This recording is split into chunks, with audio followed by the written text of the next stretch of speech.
let me just go ahead and start off by saying my views and my opinions are mine only. All right. This is not the company's views. This is not the Teamsters views. This is not the members for members views. This is just a concerned individual views. All right. So let's go ahead and get that away because what I don't want individuals to do is confuse my thoughts and my opinions with others who may not share it. All right. So with that out the way, um, there's been a lot of things, a lot of moving parts that have been going on, transfers that are going on, and individuals want to know what's that they're being uprooted from a certain building where they bought a home at and where their family are at, and now they're being moved, and now, man, it's causing a mess.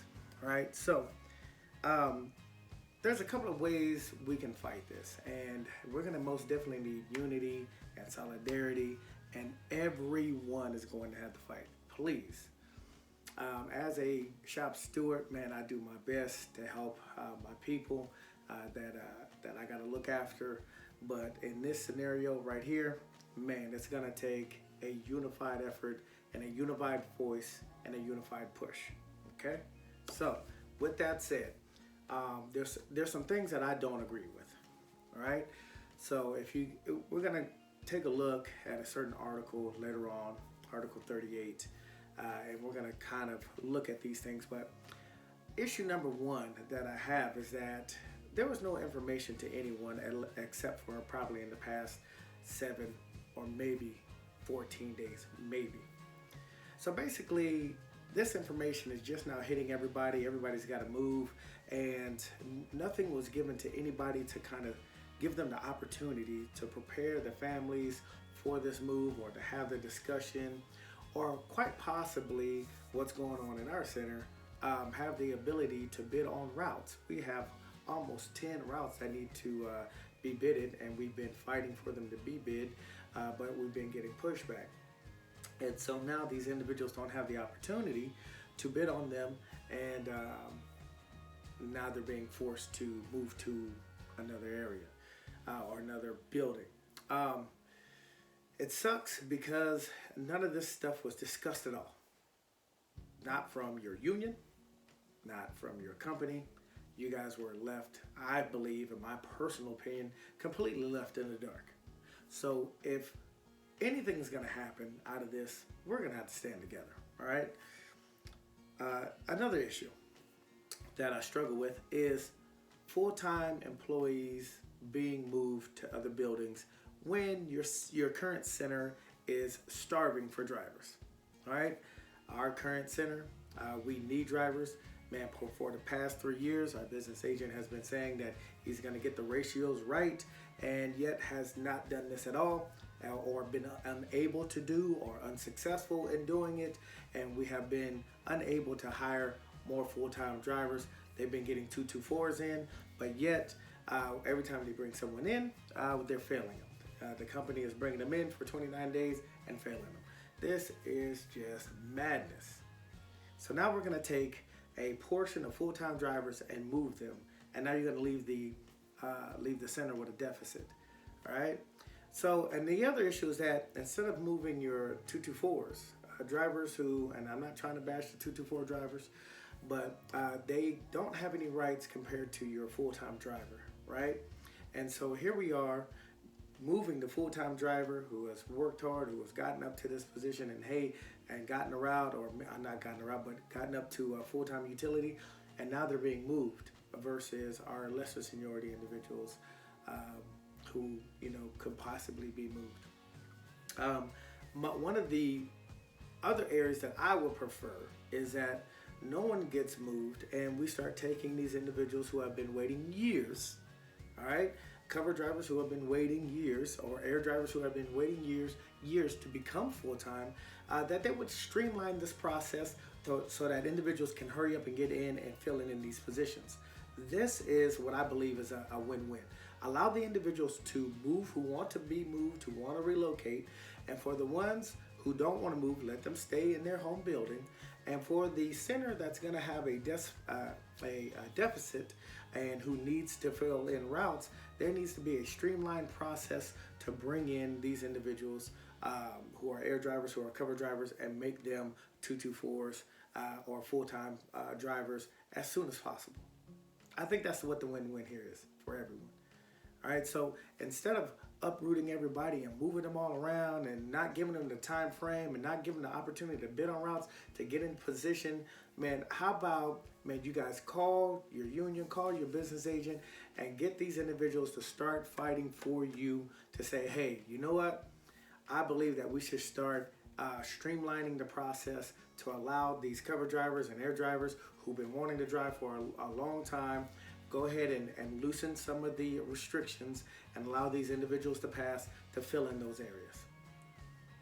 Quite possibly even make it temporary to allow individual drivers to go to this particular building, fill in for 30 days or whatever the case is, 30 days or 90 days, and then quite possibly allow them to come back once everyone has been trained and whatnot.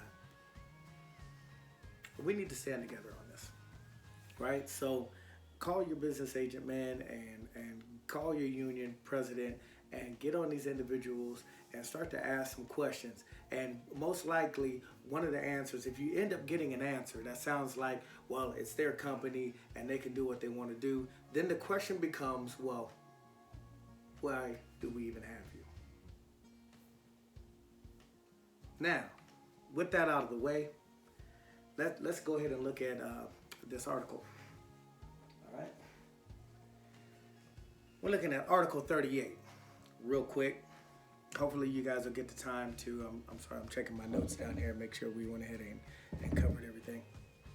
But hopefully you guys can get a chance to look at your article real quick. And I'm going to try to read this off and hopefully I can get it up on the screen. All right, so the Article 38, changes of operations, right? Section 1.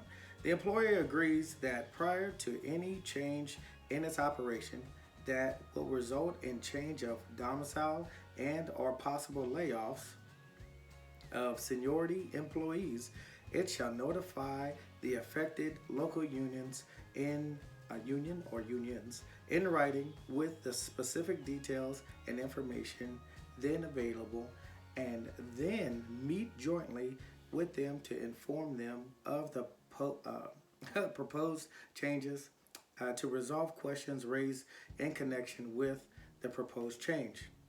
The information will be provided at least 7 days prior to the meeting.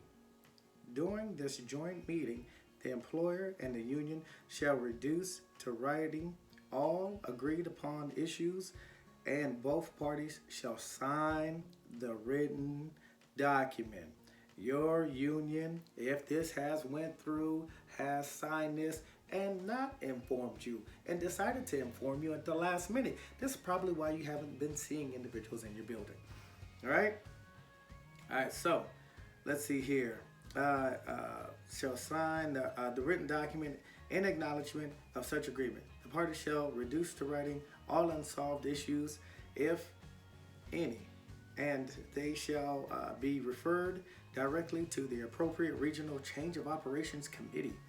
This meeting shall be completed where practical at least 45 days prior to the proposed change. So here we go.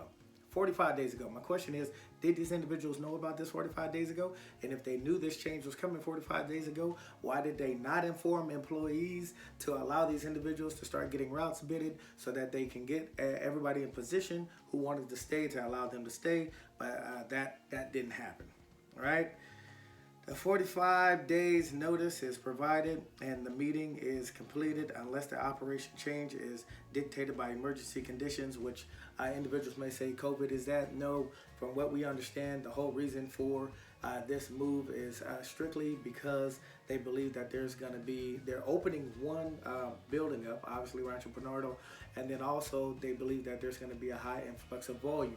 Okay, so with that, the union shall not unreasonably delay the scheduling or completion of the requested meeting. Any unsolved issues reflected in the section C below, which has been reduced to writing, will be resolved pursuant of the section. All right, so look.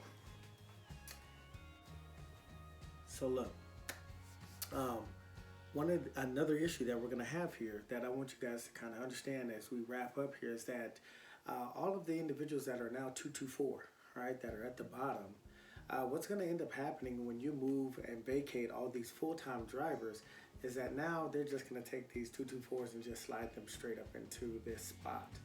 And I just kind of think that's kind of wrong, man, when you're taking individuals who are full-time drivers, who are full-time utility drivers, who have probably bought homes and built their families in a certain city, and now you're going to just vacate them, and then you're going to slide these 224s right up into this position when you can actually just keep your full-time drivers there. So, you know what I'm saying? Hey, we got to get together. We got to fight this. Man, file your grievances, call your union. It's going to take a unified push here. And if you guys want it, then fight for it. I'm with you guys 100%. I'm out here fighting on the front lines for you guys. File your grievance under the specific article that we just showed up, that I just put up on the screen for you guys. File your grievances for routes not being bidded. We got to get these individuals to get to work for us, man. While they're in their homes, sheltering in place, and we're out here fighting on the front lines, man, they could at least, notify us and fight for us. But hey, you know what, man? You guys keep up the good fight. It's good speaking to you. It's great, and it's an honor serving you. And have you guys a great day.